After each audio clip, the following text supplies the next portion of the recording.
Doc on the Run. We help injured runners run. Today on the Doc on the Run podcast, we're talking about 5 overtraining indicators that precede running injury.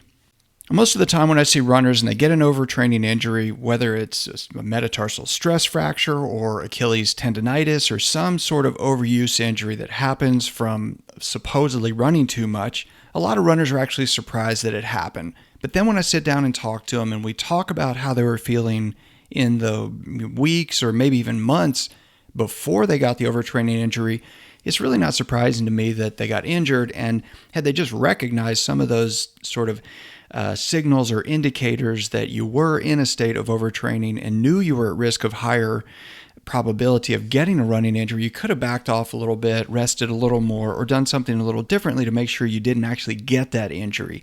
So I wanted to talk today about the 5 things that I see the most often that seem to be these indicators that actually do precede any overtraining injury among runners. Now, the very first one is soreness that lingers for more than a day. Okay, so look, this is not really complicated. When you go out and train, if you run hard, you're going to be sore. You're going to have muscle soreness. You're going to have achiness all over the place, and that's normal. But that stuff usually dissipates within a day or so. What is more notable is that if you have soreness that not only lingers, but it becomes more focal, meaning it really seems to be in one place more than it was the day before, then that's really an indicator that you're heading for an overtraining injury. So if you have calf soreness, for example, that you notice 2 days after your speed session and everything else that was sore is kind of feeling better, but you have a little bit of soreness left in this one spot, that's a key indicator that you're really at risk of a muscle strain or some sort of overtraining injury in that particular spot.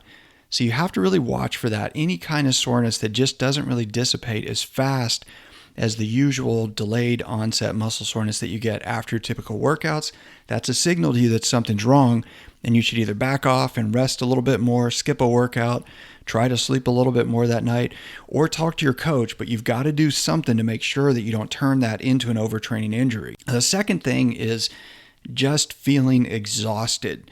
When people enter a state of chronic overtraining, you will definitely feel depleted all day, every day, and that can evolve into this state where your immune system actually gets depressed, and then you're not repairing tissue as effectively nor as efficiently.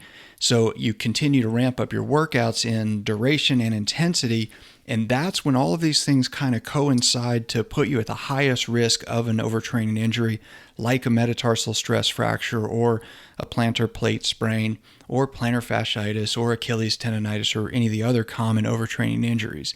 So you have to recognize that. And if you feel really exhausted and you're not sure whether or not that's really true, you can just check your resting heart rate. And if resting heart rate is higher than normal, that's a key indicator that something's going on. You got to talk to your coach and figure out what's happening so you don't wind up injured.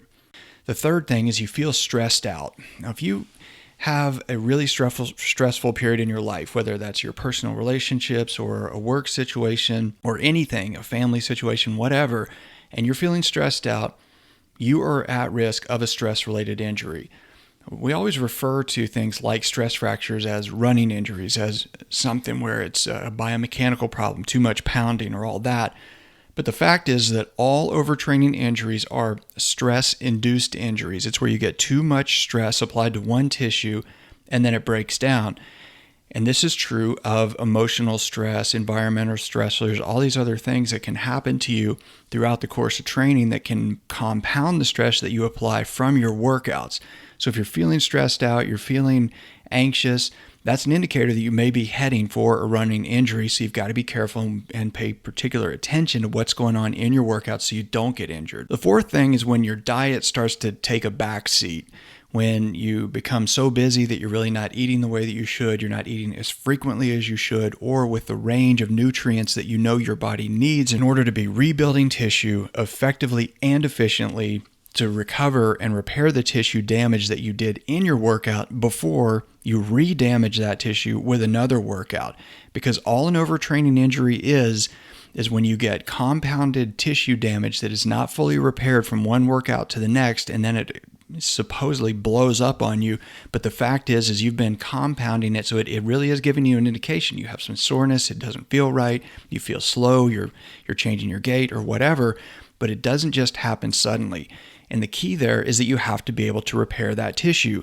That takes dietary input. It takes good nutrition. It takes frequency of input. And if your diet isn't really something that you're paying attention to, you might be heading for an overtraining injury. And then the last thing is poor sleep patterns. One of the first things that happens when you get really overtrained, you enter a state of overtraining and you become high risk for an overtrained injury, is that your sleep quality starts to decline. So you have to pay close attention to that. If you realize that you're waking up multiple times a night, then your body's going through something. Either you're stressed out or you're overtrained. But then it all compounds itself because, of course, you don't heal tissue while you're awake. You heal tissue while you're resting. And when you're asleep is when you have the most tissue repair.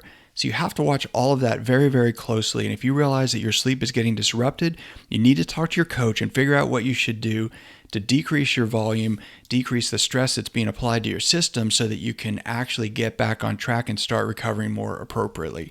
But if you watch out for these 5 overtraining indicators that do precede running injuries, you're a lot more likely to be able to make it through all your training, make it to your race intact, and keep running without any difficulty.